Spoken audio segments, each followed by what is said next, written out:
Has a teacher, doctor or therapist ever said, "They seemed fine to me about your child," even though at home they talk non-stop about their favourite things? Around strangers they go quiet, they shut down, they hide who they really are.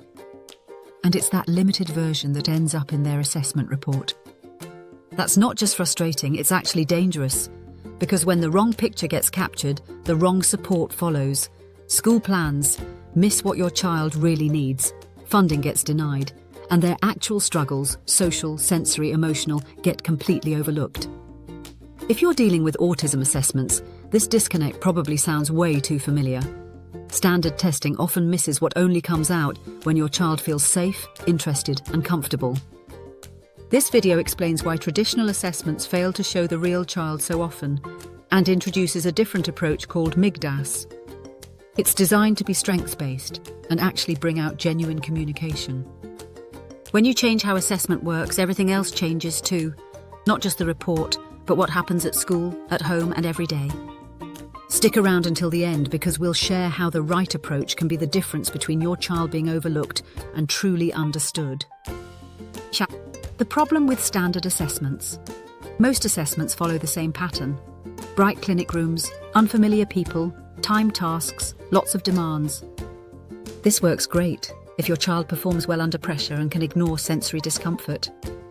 But for most neurodivergent kids and adults, that setup causes complete shutdown. The result? An expensive report that looks professional but tells you almost nothing useful. It might say, limited communication observed, or appeared to have typical social skills, even though your child creates elaborate stories at home or builds amazing things with Lego. Using standard assessment for a sensory-sensitive child is like trying to record a quiet acoustic song with equipment set up for a loud rock concert. You're going to miss all the important details. What MIGDAS does differently. MIGDAS completely flips this around.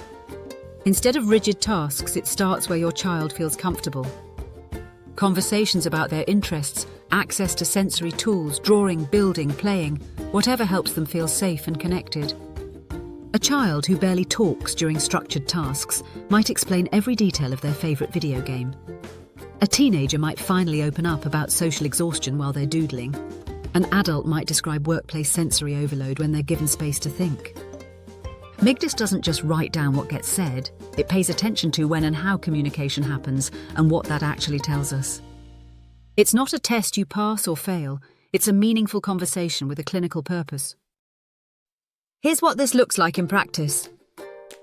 One child gave only one-word answers until the conversation shifted to train sets. Suddenly you could see complex thinking and verbal problem-solving. A teenager stayed quiet during the standard interview, but later, while painting, explained how they rehearse social conversations and manage sensory overload. An adult who'd been misunderstood for years was finally able to describe burnout and sensory challenges, but only when the process moved away from checkbox ticking to real dialogue.